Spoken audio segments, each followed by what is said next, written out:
গাড়িটা আমরা স্টার্ট দিলাম। গাড়িটা প্রচণ্ড নক করতেছে, ইঞ্জিনটা প্রচণ্ড নক করতেছে। এটা কারণটা কি আপনারা অবশ্যই বুঝতে পারবেন, কারণটা কি ইঞ্জিন নক করে রাস্তাঘাটে প্রবলেম হলে। আমরা প্লাস্টিক খুলছি, কয়েলগুলো তাকে চেক করতেছি। এই দেখেন এটা চলে না, ভাই কারেন্ট নাই, কয়েলে কারেন্ট নাই। দুইটা সিলিন্ডার চলে না, দুইটা সিলিন্ডার চলে না। দেখে এটা চলে, এটা উঠেছে বন্ধ হয়ে গেছে, আবার চেক করতেছি।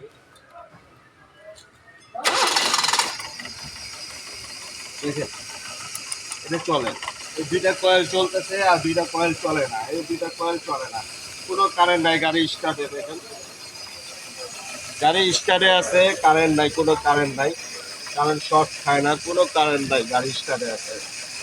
তা আমরা এখন নতুন কয়েল লাগাবো, লাগায় চেক করবো গাড়িটা স্টার্ট হয় কিনা, প্রবলেম আছে কিনা।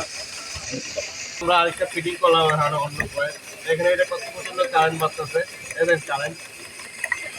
আরেকটা ব্র্যান্ড নিউ গাড়ি লাগাবো আমরা, এর কোনো কারেন্ট নাই, স্তব্ধ নাই, দেখতেছেন। আমরা নতুন একটা কয়েল ফিটিং করবো, এখানে নতুন কয়েল।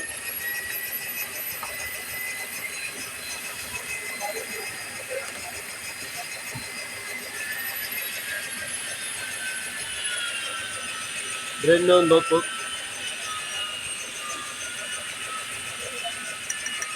এখন কারেন্ট মারতেছে। আমরা এখন ফিটিং করবো, দেখেন ইঞ্জিনটা পুরো খারাপ হয়েছে, দেখেন স্মুথ হয়েছে ইঞ্জিনটা, কত সুন্দর স্পট।